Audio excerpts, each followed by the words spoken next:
Ah!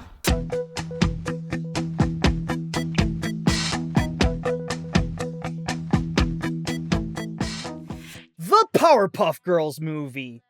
In an age where superheroes are some of the most powerful forces in pop culture, no pun intended, and animation could still supply some great additions to the genre like The Incredibles and Spider-Verse, The Powerpuff Girls is one that should not be overlooked. Yes, it is a milestone series during Cartoon Network's beginnings, but it is also one of the most impactful superhero shows next to Batman the Animated Series. It's the project that turned Craig McCracken into a legend in the animation industry, and noted to be pretty revolutionary at the time for breaking the gender barrier. Sure, it's a show that stars little girls, but they present how time and time again, they can literally pack a punch. There's a reason why they were originally called the Whoop-Ass Girls. Now that's better. But then came 2002, where the triplets got so big that the network decided to give them their own theatrical feature. And as ambitious as the team were with making this one, it didn't have the best results. Critics were mostly okay with the film, and it was a massive flop at the box office, leading the original series to go downhill and have its conclusion in March of 2005. I remember back when I was a kid regularly watching Cartoon Network, the Powerpuff Girls was one of the shows that I got into, especially to see all the colorful characters and awesome action. And yet, I never bothered to watch the movie. I was aware of its existence, but I never went out of my way to go and check the feature out. That is, of course, until today, where after many years since watching the original show, I'm going back to Townsville to see how the girls use their powers in their own feature-length origin story. So now that we're playing with Chemical X in this review, does this movie have the ingredients chosen to create the perfect little film? Or is this feature too big for these little girls to handle? Let's find out. The story. It's worth noting that during the making of the film, Cartoon Network started to become serious about making projects that are geared towards an older audience. While their primary target demographic has always been kids, they were also aware that adults were watching some of their shows, leading to the creation of series that were more dramatic, like Samurai Jack, and the inception of the Adult Swim block. In the case of the Powerpuff Girls movie, this is noticeable with the way the film starts, depicting Townsville as a city that's completely dominated by crime, and that people like Professor Utonium could only work around that environment with no power to stop any of it.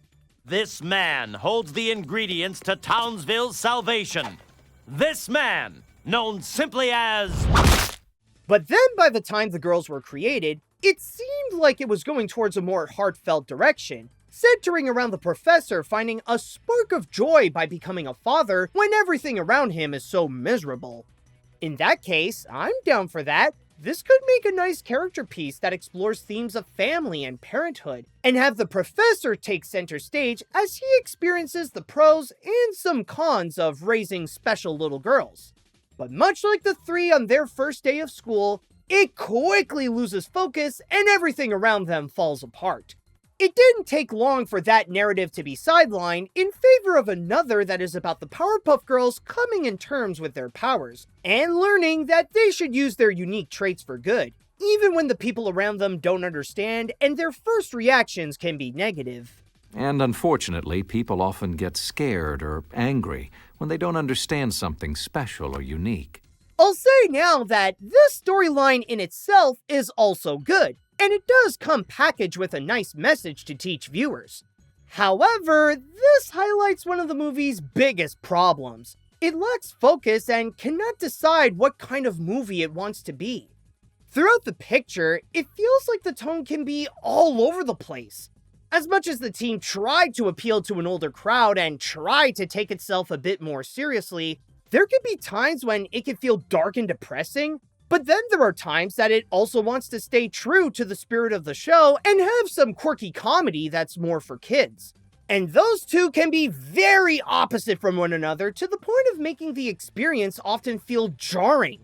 You can have scenes where the girls are gloomy with the colors losing a lot of saturation and the only soundtrack that you hear is Bubbles crying.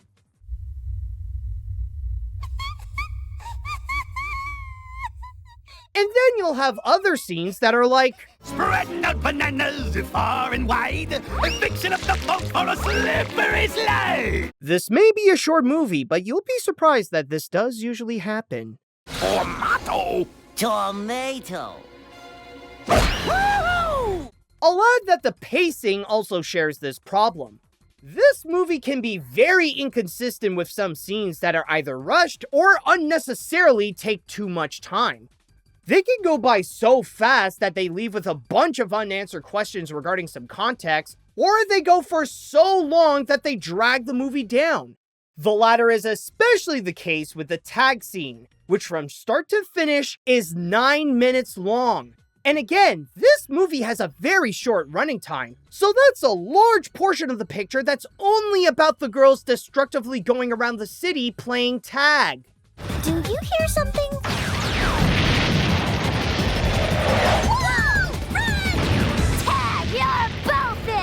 But despite its unfocused nature, the film does have something that saves it from being completely broken and makes some parts feel enjoyable.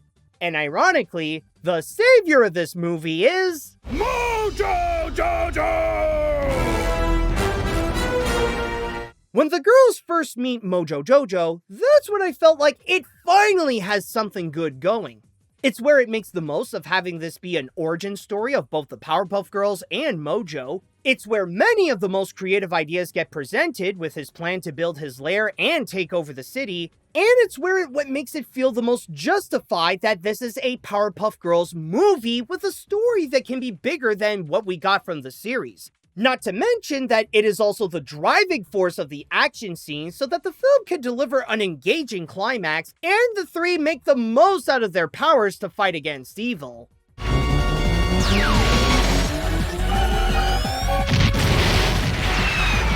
The way that the storytelling flows in this movie is by building its momentum throughout. It starts out very clunky and disoriented, but then over time and as it gets closer to the end, it becomes fun and gets that spirit of what we love from the Powerpuff Girls. The story can be an uncomfortably bumpy ride, but give it time and its strengths will show.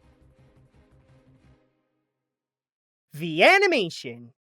As it is directly from Cartoon Network with the same team who made the series, the animation is just about the same as what you would get from the show. In this case, it comes with some benefits and setbacks, and not for the reasons you may initially think.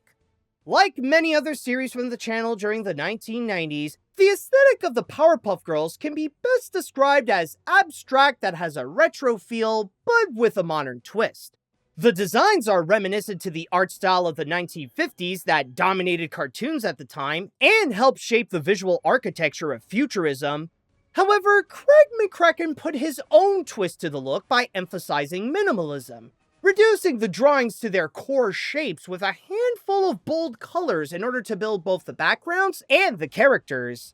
The result is a look that is simple, yet effective to get the message across of what this is all about.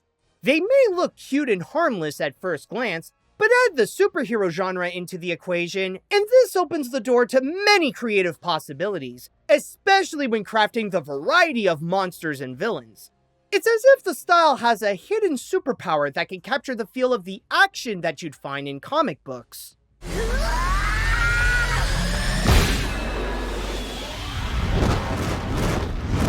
When it comes to the Powerpuff Girls movie, there's something about it that doesn't feel as impressive as it probably should.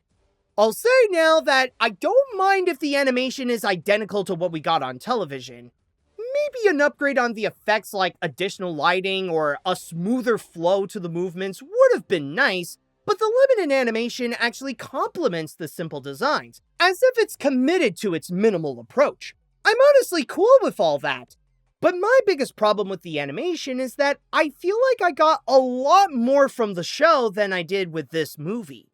Sure, this is more of an issue with the script than it is with the visuals, where it doesn't have a whole lot to work with, but for something that's supposed to be a superhero film, It doesn't visually do much either to keep audiences' attention throughout. Steve? Hey, God, dang it, you done broke the board plan, dangling consarner. Granted, everything that made the series visually memorable and admirably creative does show up by the third act with Mojo and his army unleashing their villainy. But that's still a lot of time before it truly presents something interesting with the visuals. Stop! Cease! Desist! Do not continue with your ramblings, for my ramblings are the ramblings to be obeyed, for I am the king, supreme leader, and all-around dictator! Also, while it visually stays true to the look of the show, there is one thing that it does to try to elevate its animation for the movie. While it only happens occasionally, there is some use of CG for some of the large objects and the cars. And honestly, I feel like the use of it is kind of unnecessary. I'll give it that there are times when the computers are helpful to get more intricate shots with the cinematography, but I feel like it takes away from the style's minimalism. If you want to stick with that look instead of making the visuals grander than what's on television, fully embrace that. It's a style that loves being flat. Why mess that up with something that's anything but? Also, I'd just like to quickly note that it's fun to see some surprising Easter eggs that pop out throughout the film. Of course, you got some cameos from the other villains and the Townsville folk from the series, along with some little moments that it's not afraid to poke fun of itself. But then you have some unexpected appearances from the Gorillas and even Aqua Teen Hunger Force. I wonder what's the news story about them. And does that mean that they are officially canon? By the way, there is one more thing that must be said. You should not watch this movie if you have photosensitive epilepsy.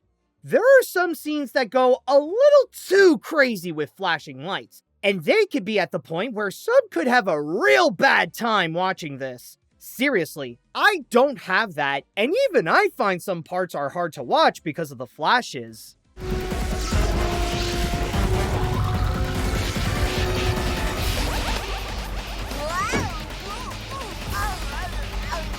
Dad, what are you doing? However, while I'm not a big fan of how it was used here, the animation is still pretty good overall. Yes, the show takes a lot more advantage of its potential than the film, but it still visually captures the Powerpuff Girls like how everyone remembers, and when it does get into the action, it knows how to deliver. It's not amazing animation, but it's still that good old Cartoon Network animation that many remember fondly. The characters. If you watch the show, then these characters don't need an introduction. However, as this is a prequel to the series, their dynamic with one another is a lot more different than what you remember. Unfortunately, some are also responsible for bringing in the movie's problems, and that is the case with the Powerpuff Girls themselves, Blossom, Bubbles, and Buttercup. The issue with them is not their personalities. These are the same girls from the show, with Blossom being the educated leader, Bubbles being the innocent child, and Buttercup being the rough fighter. But their flaw comes from how this is meant to be their origin story. The movie is pretty inconsistent with their intelligence. Right from their inception, everything seemed to be intact. The personalities are already in place, they know how to use all their superpowers efficiently, and know how to properly speak. It's very nice to meet you, too. What are your names? Well, you made us, so shouldn't you also name us? Even when they started school, for their first few hours, they understand to hold back their powers so that they could blend in with the other kids. It wasn't until they started playing tag when they suddenly have some kind of memory lapse and lost their comprehension on how to function in a regular society. I get that the movie has to find a way to fit in the message and show how the three had to work their way into getting the city's respect, but it's like it skipped their arc entirely on how they became the popular triplets and continue as if they needed to start fresh. This is where the movie would have benefited from being a bit longer, even if it's the regular 90-minute running time, so that it can have some scenes where they learn about their own identities and powers. Without it, it causes the feature to have some inconsistencies and plot holes that make no sense. Wake up, girls. Time for school. What's school? Then there is the man who is technically their father, Professor Utonium. Like I said before, he has a good arc going at the start where he was able to get his first taste of happiness by raising the girls and does his best to support them, even when they unknowingly do wrong. But once the focus is on the three and their need to feel accepted from the public, his role diminishes to just being the MacGuffin that the girls have to rescue from the villain. You must hate me for not picking you up from school, but it's not my fault. It's this town. They've gone crazy. And speaking of that villain, Mojo Jojo is who I think is the best character of this picture. I'd even say that his origin story was way better handled than the Powerpuff Girls themselves. The film establishes that he got his intelligence from the same moment the girls were created, but the film takes its time to present how he became the familiar supervillain, even using his smarts to manipulate the girls into bringing his plan for world domination to life. Not to mention supplying that incredible fast-talking performance by Roger L. Jackson. The voice acting in general here is solid, but Jackson's is the one that stands out as admirably brilliant. We will build the Help the Town and Make It a Better Place machine. That way everyone will see that our special abilities are good, then everyone will love us. Remember? It was your idea. Mojo is responsible for bringing in the most fun in this picture. Not just with his performance, but also with his evil plan and how that evolved into a variety of apes and monkeys becoming their own villains and causing chaos across Townsville. But then there is one thing that the movie forgot to bring up. As a fan of the show, I do appreciate how it stays consistent with Mojo being the professor's pet chimp before he got his massive brain. But in the feature, after the beginning, never once does it acknowledge the relationship between the two. You'd think that adding that layer would have helped Mojo's character to express how he feels about the girls and how he looks at Utonium with the way that his attention is all towards them. Or even with the professor, maybe he would have seen what Mojo became and would have caused a psychological dilemma regarding if he can be a good father. There is a hidden dynamic between the two that would have greatly enriched the picture. But the fact that this movie flat out ignored that aspect, it leaves the film with something that feels obviously missing and left unanswered. Oops. What's wrong? Well, there is one last teeny tiny itsy bitsy thing we still need. As for the rest, you do get appearances from some of the other Townsville people, such as Miss Keene being the girl's teacher, and the mayor being a goofball while Miss Bellum does the political work for him, along with appearances from Fuzzy Lumpkins and the Gangrene Gang, but their contribution to the movie is minimal. At best, it just reminds me of how much I enjoyed the mayor for being the show's funniest character. Then, bam! And then, bam! You punch that guy! Remember? Yes, these are the same characters that you get from the show, and they did bring some of the things that we like about them in here, including some strong acting. But when trying to present their personalities with the way that the story is constructed, even they don't have the powers to handle that well.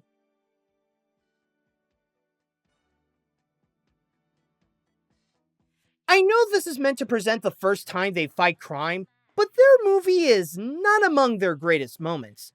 Then again, I cannot say that I didn't have a bit of fun watching this either. The Powerpuff Girls movie is a clumsy but decent attempt of bringing the iconic Cartoon Network series into a feature film. There was an idea of presenting their origin story of how they became Townsville's protectors, but due to the disorganized storytelling that makes the tone and the pacing go all over the place, and have missing context for some characters, it makes the experience weaker than some of the episodes from the show. Then again, it could still hold up a little on its own by having a bit of heart, voice acting that's well done, and some good animation that can deliver an engaging climax. For fans of the original series, it's worth checking out at least once to have that experience. But don't expect this to be one of their most epic adventures. As for those who are not as familiar with the show, I recommend watching some of the episodes first and then watch the movie. I'll say now that for newcomers, I don't think the feature will deliver a good first impression about the Powerpuff Girls. And if you enjoyed this review, then come give this a like and subscribe to my channel. You can find many more videos where I take a look at other movies based on animated series, and some are actually great discoveries. There may be a lot more to how they came to be than what we've been told in the show's intro, but now that I know the story, I'll stick to the adventures that happen afterwards.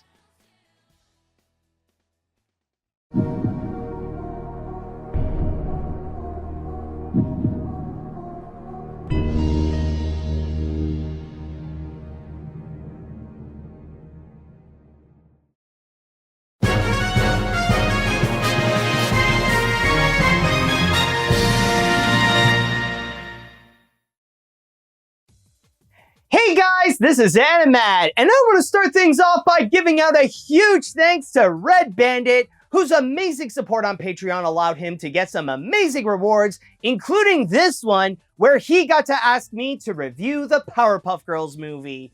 And one thing that I will admit was the hardest part about making this review is to try my best not to spoil too much about what happens at the end of the Powerpuff Girls movie. Now, generally, what I try to do is that I try to avoid spoilers as much as I can.